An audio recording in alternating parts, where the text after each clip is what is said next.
Hello everybody, Duncan here, and welcome to another episode of Don't Watch Disney Movie Reviews.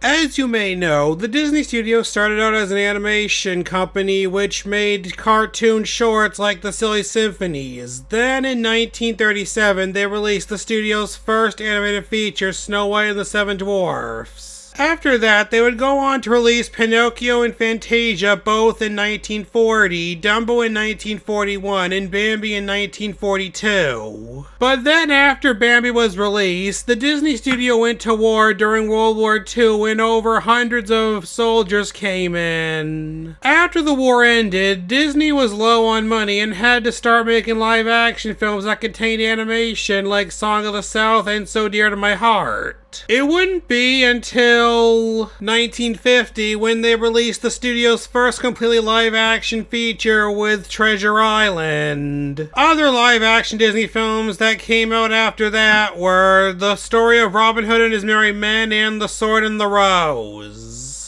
Then in 1954, Disney would release not only another live-action movie, but also their first to be distributed by Buena Vista Distribution, and it's what I'm reviewing this week. Released on December 23rd, 1954, the movie is 20,000 Leagues Under the Sea. The film begins with a curtain rising, and then the novel by Jules Verne opens and tells about a ship in the Pacific Ocean being attacked by a sea monster which makes soldiers apprehensive. In a town, a man named Billy who sailed on a ship called the Golden Arrow, played by the late J.M. Kerrigan, tells the townspeople that he's seen the monster. It came a bellering out of the night, with one big eye like a lighthouse.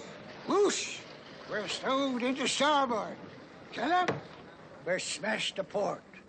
And then it come up amidships, and broke our backs and sunk us. 40 poor sailor men drowned dead.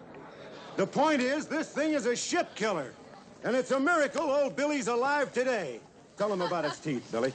As big as a mainsail, I swear it. And its breath, its breath was like a furnace. The police then arrived to arrest Billy and Casey, the latter played by the late Fred Graham, and they run away. Professor Pierre Aronnax, played by the late Paul Lucas, is told that the sailing to Saigon has been cancelled. Well, we just have to get to Saigon. Isn't there some other ship? Not a thing, I'm sorry. Next. Halfway around the world from Paris, and now this happens. There's nothing we can do about it. No, except pack and unpack. That's all I've been doing now for a month. Professor Aronnax is then spoken to by three men from the Bulletin, the Globe, and the Post, and they ask him some questions about the monster. My opinion, frankly, is rather low at the moment. But actually, gentlemen, I don't know any more about it than you do. Oh, Professor, just a moment. Yes? Professor, what does the National Museum in Paris think about it? I cannot answer that. Professor, we heard this expedition of yours was to gather facts about the monster. I'm afraid you were misinformed. My reasons for going to the Orient are purely scientific. If I ever get there. Professor, doesn't the giant narwhal reach a length of 80 feet? Why don't you ask a fish? If we could go deep enough, we'd all be surprised at the creatures down there. Well, could such a creature destroy a ship or drag it under? Well, it might, if it were big enough. Don't you drink that. Please be careful, Professor. Well, gentlemen, I shall prepare a statement later. You do not deny, then, that such a monster could exist. Is that correct? I'm not denying anything. Are you sure? Hey, what are you drawing there? A sketch of the monster. Thank you, Professor. Good day. Back to the hotel, Day? Trevor. Good day, sir. That night, Aronnax and his assistant Conseil, played by the late Peter Lorre, see that Aronnax was misquoted about the monster in a newspaper, and then a man from the government named John Howard, played by the late Carlton Young, comes in and tells Aronnax that he can take him to Saigon. What would you say if we could get you there, but by a roundabout route, a cruise of 3 or 4 months through the South Seas? Would you accept? Well, I would be interested, yes, naturally. Sit down. Thank you. Then I can see no reason why you and your apprentice shouldn't consider yourselves guests of the United States government until we can set you ashore at Saigon. So they accept. Soon they set sail, and after the first month, things are going well. For days and nights, they scour the ocean. One night, Captain Farragut, played by the late Ted D. Corsia, calls the crew to his wardroom. Gentlemen, I believe my obligation to this legend has been dispatched. I offer these charts in evidence. They represent an accurate record of 3.5 months cruising under steam in search of a sea monster. In my considered opinion, no such monster exists or ever did. Are you abandoning the search? There's no other choice, Professor. If we've gained nothing else, we can at least give the lie to those rumors and make the newspapers retract their exaggerations. Doesn't seem to me we have proved anything one way or the other, Captain. Well, I don't feel justified in wasting further time. My decision stands. We'll set you ashore in Saigon. Gentlemen? A few minutes later, the crew sees a ship in the distance and they head towards it, but when they get there, it's too late. I'm thinking she went down with all hands. Poor devils. Not a living soul left. What could have caused such a fearsome explosion? Black powder and worse. A whole shipload of the stuff. What could have set it off, though? She must have struck something. Or could it be that something struck the ship? Huh? What do you mean, something struck her? You mean in the monster, ain't you, mate? Ah, it might be the monster, all right. The monster! I've seen more monsters in my Aunt Gussie's fishbowl than on this whole cruise. Sure, it's the monster. It is the monster. Right down on deck. I must insist, Professor, that you keep these fish stories to yourself. Suddenly, they see the monster in the distance and start shooting at it.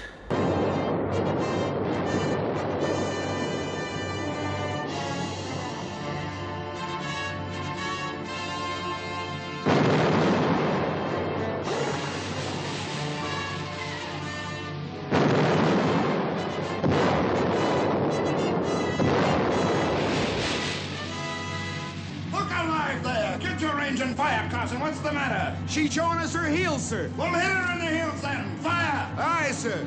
Run her out smartly.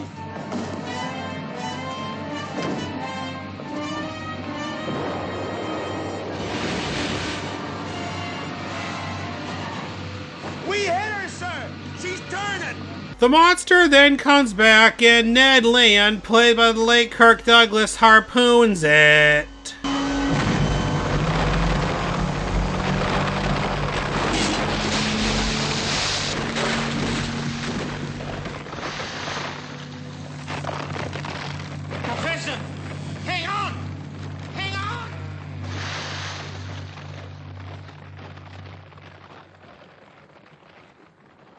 Aeronax and Conceal then go overboard, and the ship leaves. After floating for a while, Aeronax and Conceal encounter a submersible boat, and they check it out. Who could have conceived such a miracle? A submarine boat. You mean a submerging boat? But this is incredible. Men have dreamed about such miracles. You know something? I don't like this at all.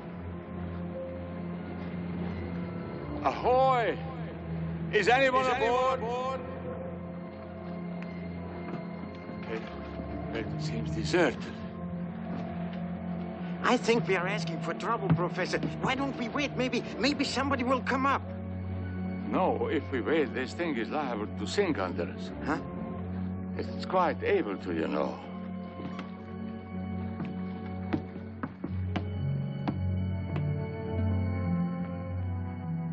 Hello? Is anyone down there? Conceal then hears somebody calling and goes to see who it is, while Aeronax finds an organ.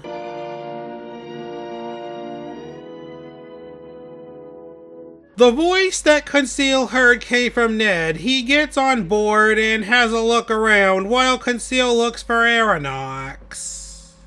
Professor.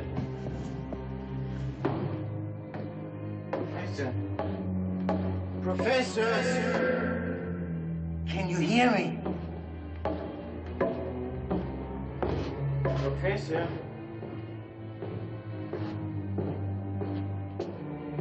Professor.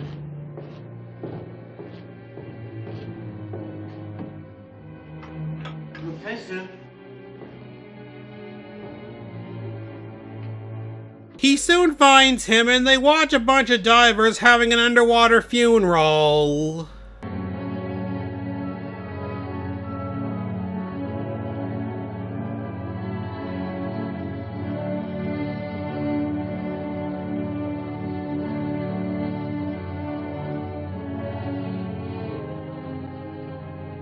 You know, Ned Land is here with a boat. Yes, yes.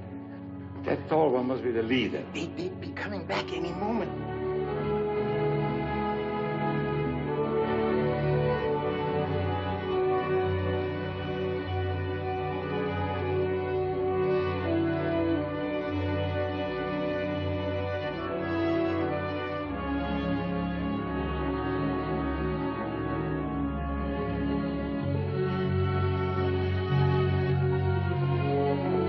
The three men then get into the lifeboat, but they are attacked by the divers who happen to be the vessel's crew.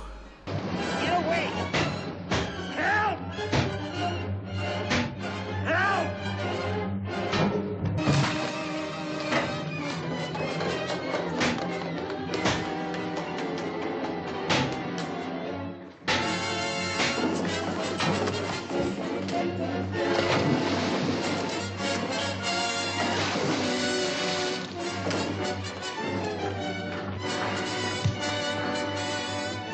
Take it.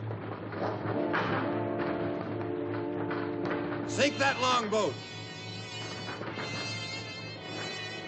Aeronauts, Conseil, and Ned are then taken to see Captain Nemo, played by the late James Mason, who asks them if they were on the warship that sunk him. Yes. We were under the impression that this was a monster, not a craft of human invention. This is Ned Land, master harpooner, my apprentice, Conseil, and I am Pierre Aronnax of the Paris National Museum. Professor Aronnax, I've heard of you and studied your writings. It is fortunate that your background differs slightly from that of your companions in crime. You may remain. Nemo sends Ned and Conseil to the deck and then makes Aronnax an offer to stay since he recognizes his work in research. But he doesn't take it, so Nemo sends him up to the deck. All stations ready? Prepare for diving. Yes, sir. All stations ready. Prepare for diving.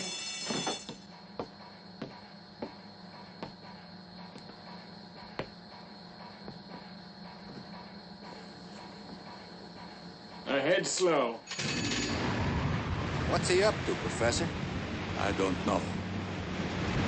Nemo then sees the three men on deck, so he lets them on board and they dine with him. We are grateful to be alive. I want none of your gratitude. You're all on the strictest probation. And I'd advise you not to attempt escape. You understand your position?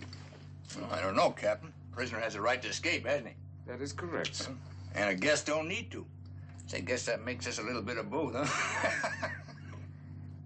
Consider that a fortunate compromise, then, Mr. Land. I tolerate no guests aboard the Nautilus, and you already know the fate of prisoners. Nemo then mentions that they'll be going on a brief hunting expedition, and Ned and Conseil go get ready, while Aronnax asks Nemo why he spared their lives. In your case, I wanted to test your loyalty to your companions. I may have use for such misplaced devotion. Misplaced? It comforts me to know that your life was not too dear a price to pay for love of your fellow men. I'm afraid I don't understand. At the moment, I don't intend that you should. But I may have use for you.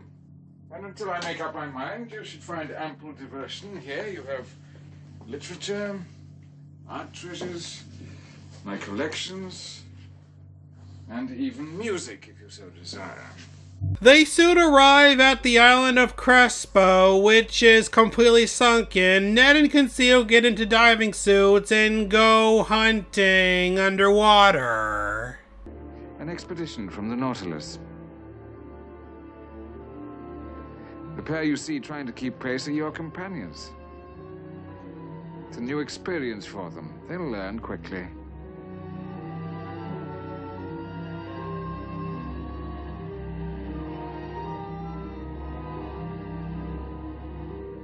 Aronnax and Nemo then join them and see the beauties of the ocean.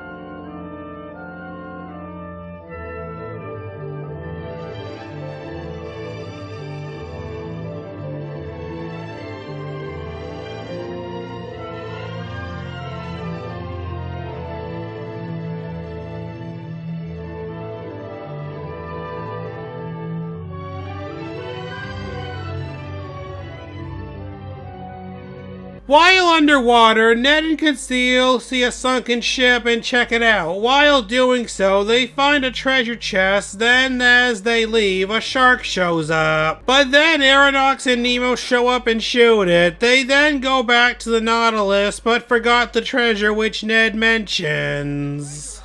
A whole chest of gold, silver, and You're diamonds. sent to get food, not treasure. You can't eat pieces of eight. Eat, I can eat any time. You place an absurd value on the cheapest of human commodities. Aboard the Nautilus, we use such baubles for ballast.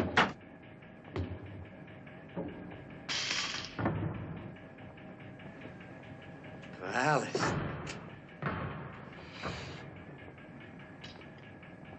Oh, I could sure lighten this ship. The greatest treasures of all, Mr. Land. Mine a sound mind and a full belly. Henceforth, when you're sent for food, don't stoop to pick up pennies. You've been picking them up. Been picking them up good. Ballast. Ned, you forget yourself. Don't try my patience, Mr. Land. Rather than watch your every move, I know a much easier solution to the problem. Crying. Wasted.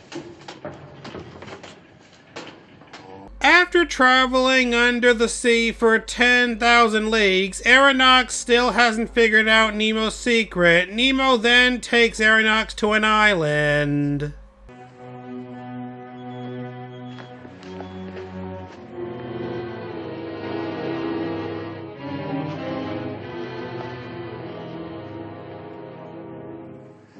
The prison camp of Rorapante, the white man's grave. But I thought it had been abolished. Nothing is abolished that turns a profit to that hated nation. You'll see better what I mean through this.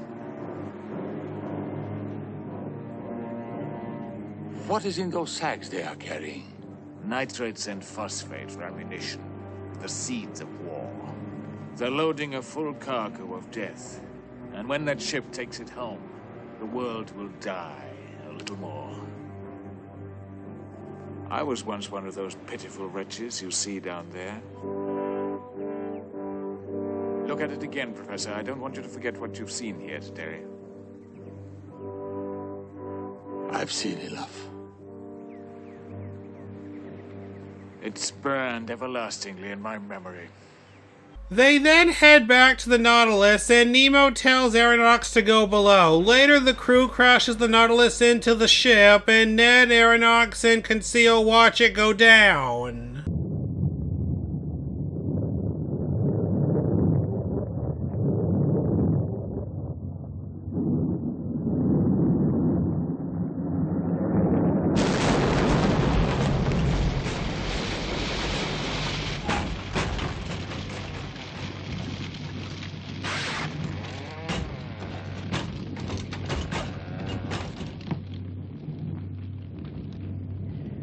Professor, are you all right?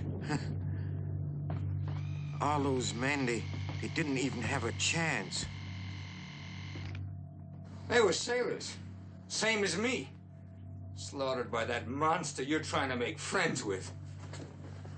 They don't. I don't know how you feel, Professor, but I feel like a knife that's just stabbed a friend in the back. Go to your quarters. I've had a belly full. Nemo then asks Aronnax to leave, and Aronnax calls Nemo a murderer and a hypocrite. Nemo explains that destroying that ship and its crew saved thousands of people from death in war. He also explains that the nation killed his wife and son.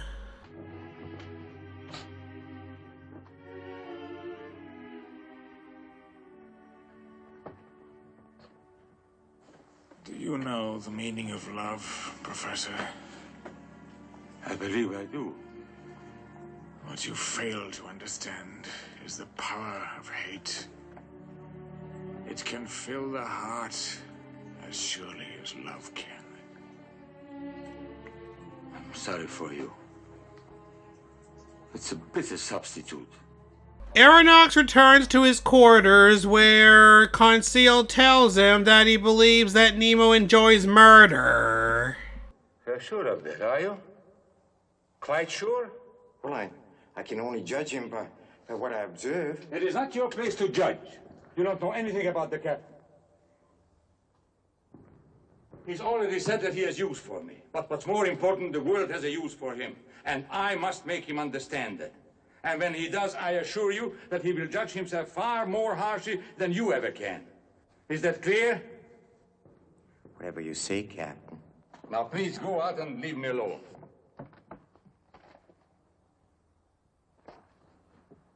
What did you call me? Captain?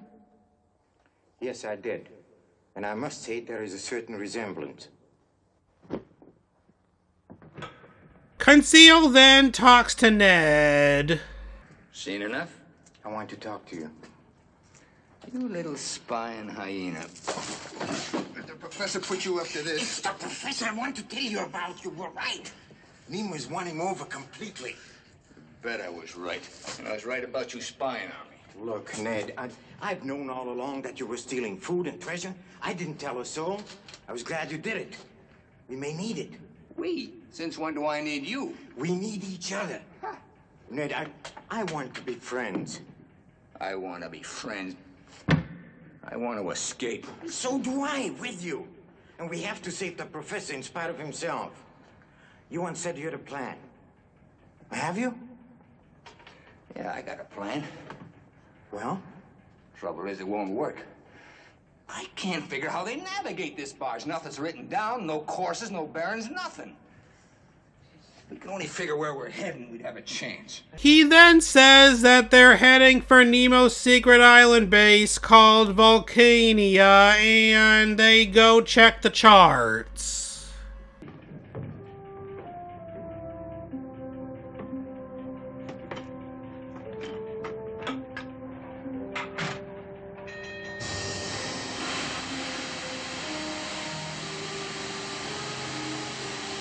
Keep your eye peeled for the mate. Aye, sir.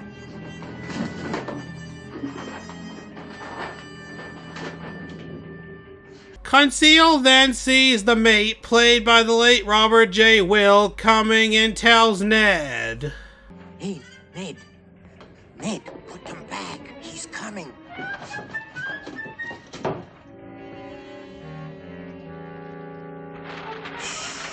All right. Hurry up. Hurry up, he's coming.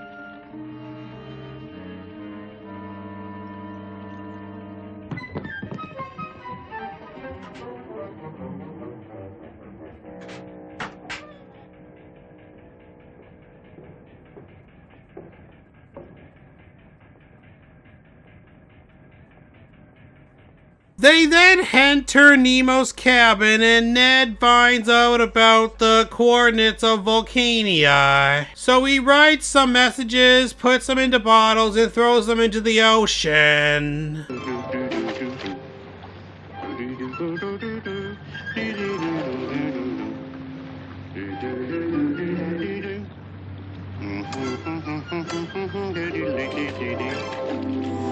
Later, the Nautilus hits a reef and gets stranded off the coast of New Guinea. On the surface, Conseil asks Nemo if he can go ashore in Aronnax's place since he's not going ashore. I'd like to collect some specimens and take some notes. You feel qualified? Qualified? Why, for years, the professor and I have been working together. And I can row, sir. Got a strong back. And a strong desire to escape. Who, me? I'm no deserter. Happy to be aboard, sir. Very well, permission granted. Thank you, sir. But stay on the beach. The natives over there are cannibals. They eat liars with the same enthusiasm as they eat honest men. Break out the skip. Aye, sir. Break out the skip. Ned and Conseil go ashore. Ned finds a trail through the jungle and tells Conseil they should follow it. What do you say, mate? It's a cinch. I don't think so. Nemo wouldn't have let us come ashore. Don't forget the Oh, cannibals. belay the cannibals. He said that to scare us. Besides, I couldn't leave the professor. I figured that. Just look at me. I can't get through that jungle. You go faster alone. Hope you make it, Ned. I'll make it all right. And I'll have every gunboat in the Navy hunting old Nemo. Just wait. We'll be laughing about this, having a drink together in Frisco. Good luck, Ned.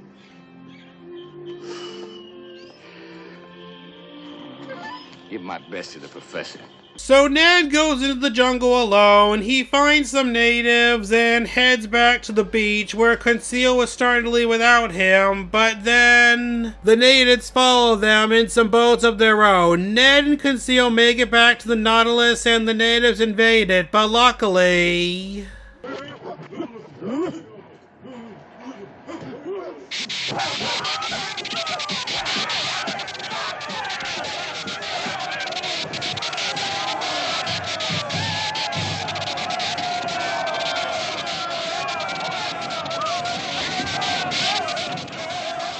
I got to see this.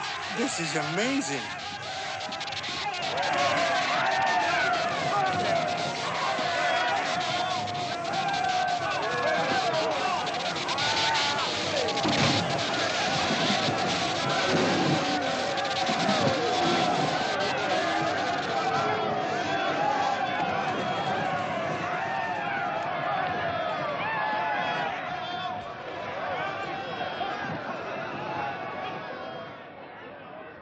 After that, Nemo's not happy with Ned for trying to escape. He then sees a warship coming. Ned is taken to the brig. The warship starts firing and the Nautilus is damaged while scraping across the reef.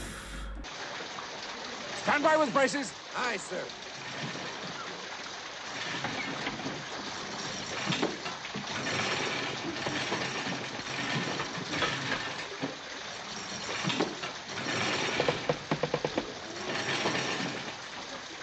Break braces.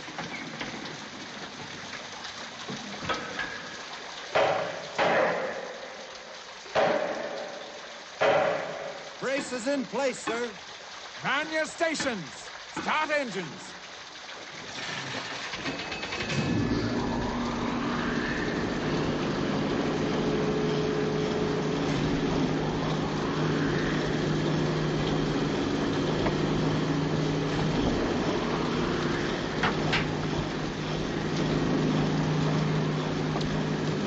The crew manages to get the sub moving again. However, a giant squid follows them. It grabs hold of the vessel and an electric charge fails to send it away. So they go to the surface to dislodge it, and one of its tentacles reaches inside.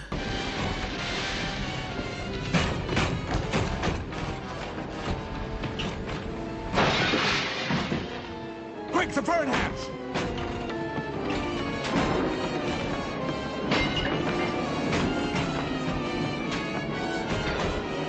The crew gets out to fight the beast.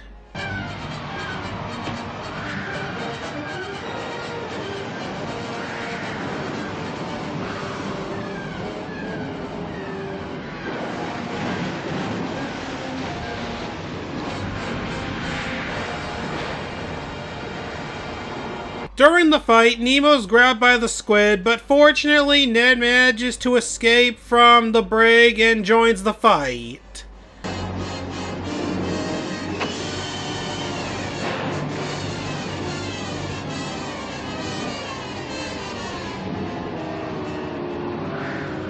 The dead squid then sinks into the ocean with Nemo, but luckily Ned manages to save him.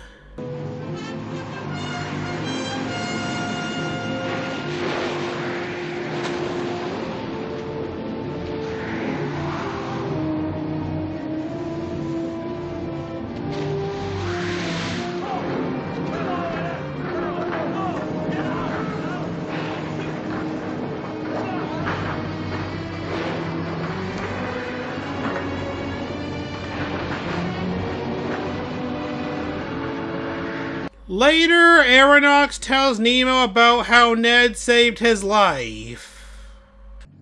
Actually, he regrets saving my life as much as I would regret saving his. The only difference is that I wouldn't have tried. Then it is that difference that gives Ned Land the human dignity you no longer possess. May I tell you something? You seem determined to. Go ahead.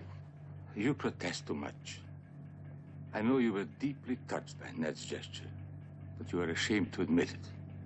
You cannot tolerate a fate in humanity, because if you do all this, the structure of your very existence, which you built on hate and vengeance, all this will collapse around the naked lie of your life.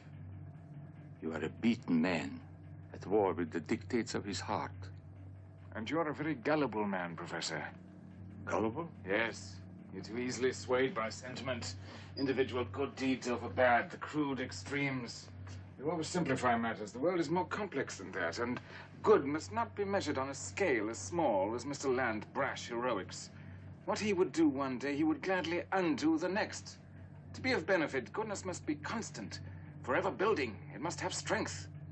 Nemo then says that they're getting close to Vulcania. However, they see it's surrounded by warships and the Marines are converging on his hideout. The Nautilus goes into an underwater cave through which they get to land. Nemo goes ashore and the Marines start shooting at the Nautilus. So Ned tells them that he sent the bottled messages.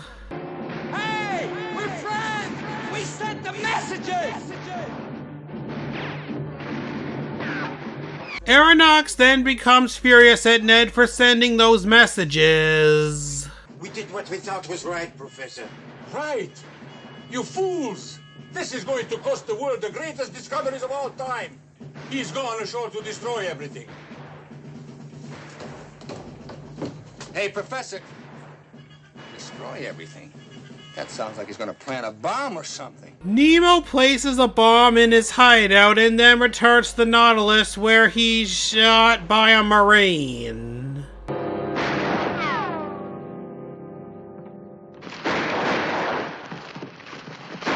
He then has the crew take the submarine away from the island and says that the Nautilus is going down for the last time. We understand, sir, and we're with you. Wait a minute, I don't understand. What's that got to do with us? I am dying, and the Nautilus is dying with me. Professor. Yes. In a matter of minutes, an explosion, such as the world has never known, will destroy my island and all its works forever. That is why I have brought the Nautilus here, to its last deep resting place. Here, at least, we will die in peace. Let every man go to his quarters and remain there. Why do you take us down with you? Lock them in their quarters. Aye, sir. Take them out. I don't want to die. Don't let them do it, Professor. I want to. Aeronox begs Nemo to reconsider, but Nemo says this power in greater than his makes it impossible. But there is hope for the future. When the world is ready for a new and better life, all this will someday come to pass. In God's good time. Ned, who refuses to die, attacks some of the crew and starts the engines back up to surface the Nautilus, during which it hits a reef and the ship starts to flood. Ned frees Aeronox and Conseil from their quarters and they leave the ship. Aeronox tries to go back for his journal.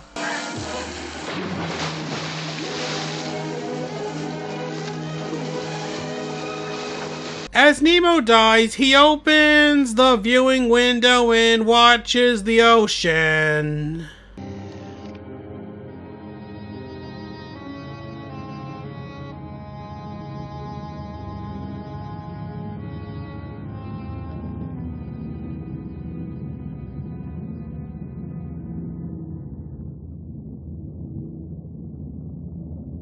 Volcania then explodes as Ned, Aronnax, and Conseil row away. There she blows.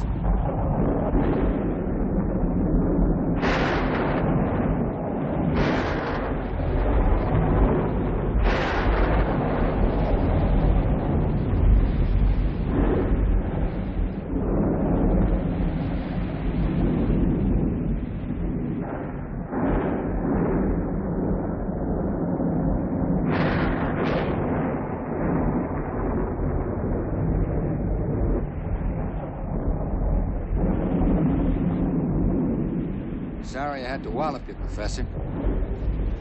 Wasn't time to stop for souvenirs.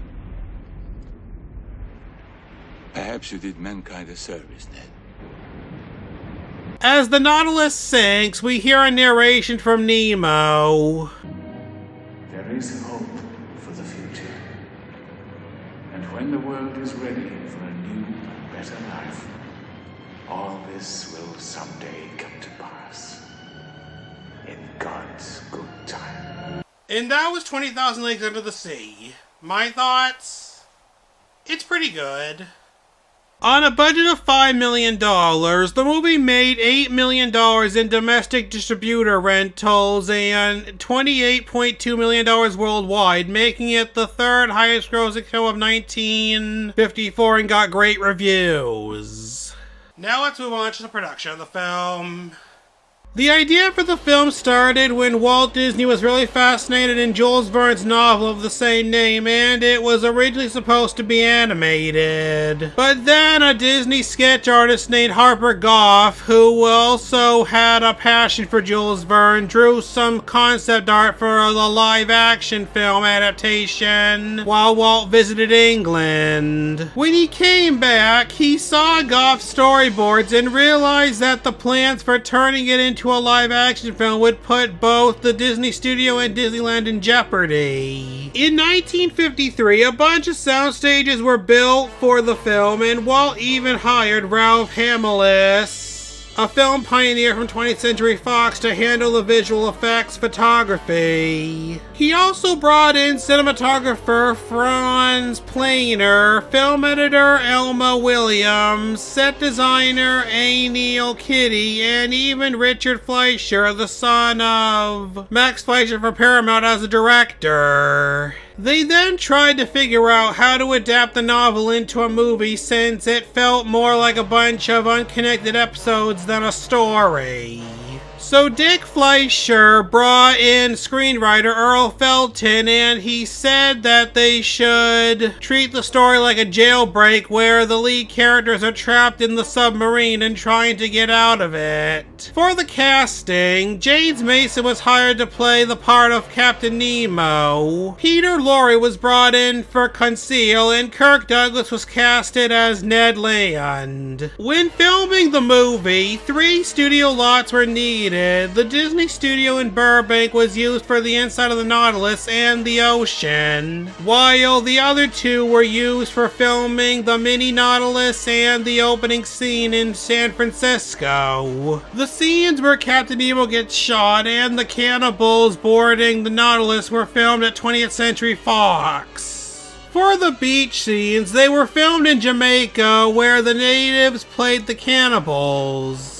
When filming the underwater scenes, that was the most difficult thing to do. They were filmed at a place off the coast of the New Providence Island called Lyford Cay, which was the same place where an earlier 1916 film adaptation of the story was filmed. Special diving suits were even made and tested in a pool at the Disney studio. Before filming the underwater funeral scene, which was the toughest underwater scene to film, Dick would later have the actors who would later be underwater perform in the scenes on dry land. They were even taught hand signals, which were drawn out. A problem that came with filming underwater was that they could only film on sunny days and not on cloudy days. Another problem they had to face was when the actors in the scuba suits walked through the underwater silt, it created clouds of it. So the head of the safety department, Fred Zander, came up with the idea of having the actors underwater walk on carpets placed on top of the silt. Since Disney started out as an animation studio, they thought it would only be natural for there to be some animation in the film. So Walt ordered for an animated sequence to be made, and Josh Metter spent about 8 months doing animations of fish underwater. However, that scene was scrapped, but there was still some animation used for the movie. For the scene where the island natives invade the Nautilus and it charges up with electricity, the sparks were animated. When building the Nautilus submarine, Goff designed it from the ground up, and it was powered by nuclear energy. In fact, it was called the Nautilus because of the Disney film, not the Jules Verne novel. Out of all the scenes in the movie, the hardest scene to pull off was the battle with the giant squid. It was originally filmed during a scene that takes place in the morning, but then it was refilmed to take place during a thunderstorm during twilight, which would add more drama and hide the cables that move the squid's tentacles around. The first squid made for the scene looked totally fake, so Bob Matty built one that looked totally realistic. Because of all the technical achievements made in this film, the budget was almost completely spent, so Walt showed the film to some bankers who gave him an extra $1.50 to finish it. And now it's time for me to give my opinion on the film. In the end, for being a Disney film directed by a Fleischer, it is pretty good. I give it 3.5 stars out of 5. Well, that's it for 20,000 Leagues Under the Sea.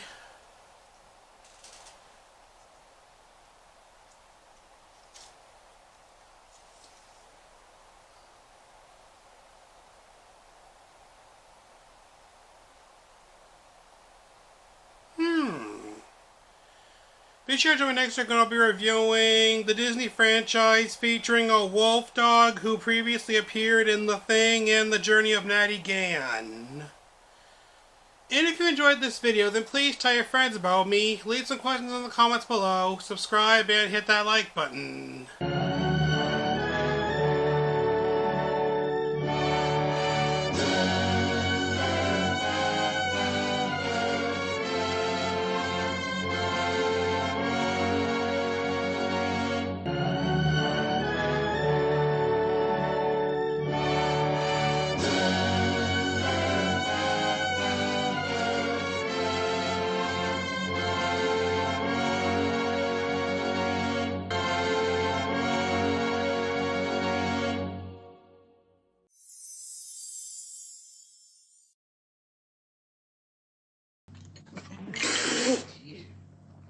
Nothing here is fit to eat.